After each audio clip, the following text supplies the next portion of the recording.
Hello students, today will we discuss about Greek tragedy।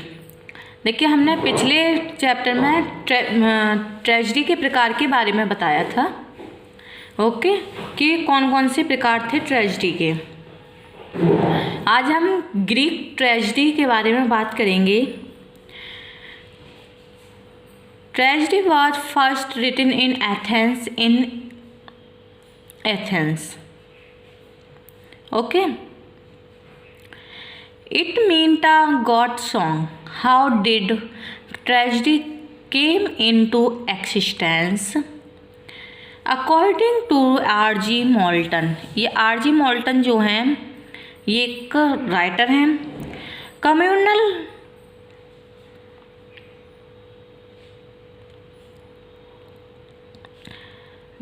ballet dance, after undergoing several in ancient Greece, appeared in the course of some centuries as Attic or choral tragedy. Sophocles was followed by Euripides, who brought the tragedy down to the level of common human existence. He portrayed man and was man as they were found in everyday life, having human qualities.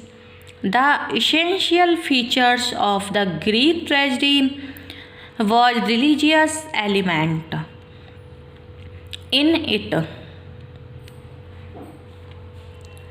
The gods were not scoffed at. The Greeks were very respectful to the dead. For them, unseen was as significant as the seen, and mystery was an factor in the affairs of human beings. And the Greek tragedy was a faithful representative of society. Tragedy, according to Aristotle, imitates a serious action. The action must be based on situation of a serious and tense nature. Tragedy does not merely mean a sad ending. It means drama which renders human life serious, presenting a contrast to comedy which renders human life grotesquely. Okay, देखिए जो tragedy है वो पहली बार Athens में लिखी गई थी। इसका मीन्स होता है गॉड सॉन्ग, यानी बकरी का गाना।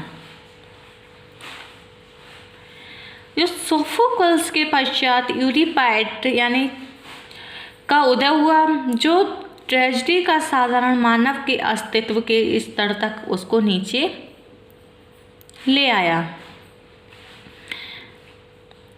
इसमें क्या है, उन्होंने ऐसे मेल फीमेल को चित्रित किया जो दिन प्रतिदिन के जीवन में पाए जाते थे, जिनमें ह्यूमन बींग्स थे, ह्यूमन क्वालिटीज़ थी। उन्होंने लगभग कितने 90 नाटक लिखे, परंतु केवल 18 या 17 नाटक थे। ओके, इन जो नाटकों के नाम हैं वो है एल्केस्टिस, मोडिया, ट्रोजन वुमेन, हेलेन। देखिए जो ग्रीक ट्रेजेडी थी इसका एक आवश्यक लक्षण था रिलीजियस। क्या था? Religious element.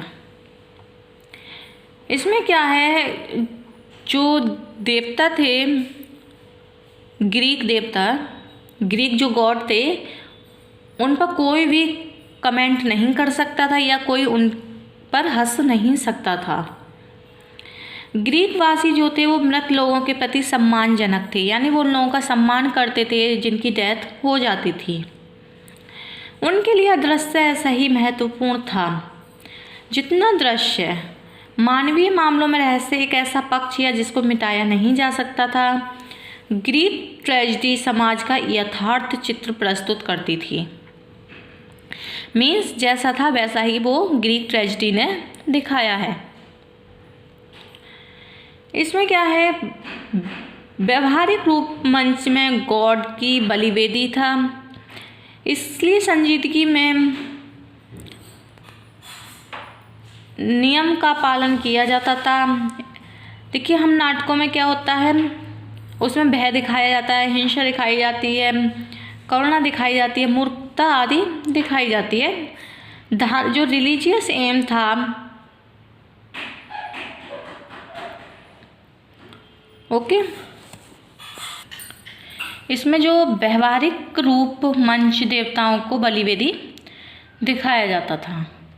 इसमें क्या था, इसका जो रिलीजियस एलिमेंट था पोयम का, वो गंभीर गतिविधियां थीं, उनको आश्वस्त करते थे। ओके।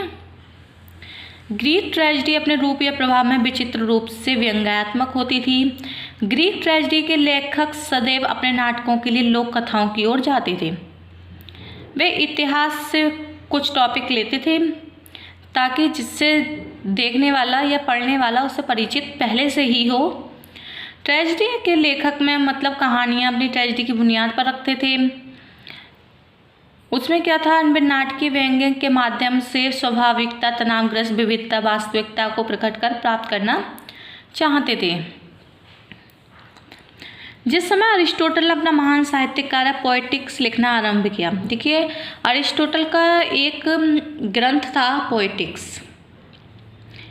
इन्होंने ट्रेजेडी को बड़े अच्छे से डिफाइन किया है।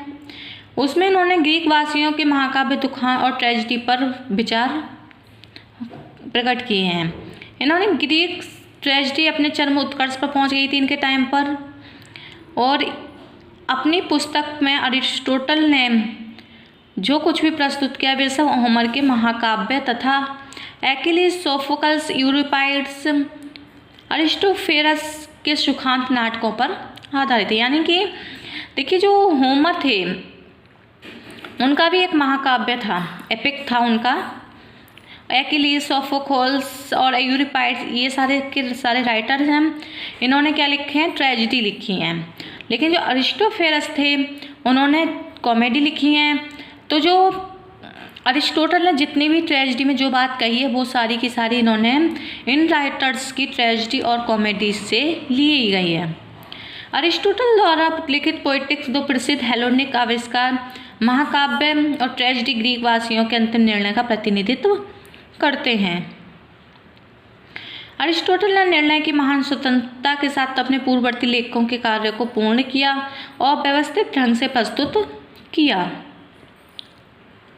इन्होंने कहा था कि ट्रेजेडी के एक्शंस कैसे होने चाहिए, गंभीर होने चाहिए और तनावपूर्ण स्वभाव की स्थितियों पर भी आधारित होने चाहिए। ओके। इन्होंने ग्रीक ट्रेजेडी के बारे में इस तरीके से बताया है। The Greek tragedy was peculiarly ironic in its colouring. The Greek writers of tragedy always went back to fables for their plays. They borrowed from history and mythology with which the spectators were quite familiar. The tragedies mostly based their tragedies on an oft-told tale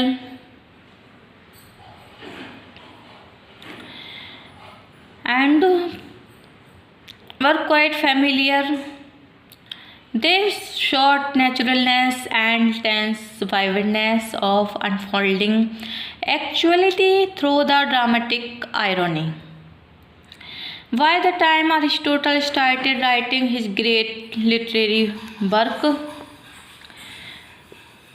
Poetics, which contains the quintessence of Greek reflection on epic poetry and tragedy, the Athenian tragedy had reached its climax. All the observations made by Aristotle in his remarkable book were based on the epic poetry of Homer and drama of Achilles, Sophocles, Euripides, and comedy writer Aristophanes. Aristotle's Poetics denotes the final judgment of the Greek upon the famous two Hellenic inventions, epic poetry and tragic drama. Aristotle completed and put work as of his procedures is in systematic order with great independence of judgment. Tragedy, according to Aristotle, imitates a serious action. The actions of tragedy must be based on situations of a serious and tense nature. Tragedy does not merely mean a sad ending. देखिए, Aristotle ने हर चीज़ में समान महत्व दिया है।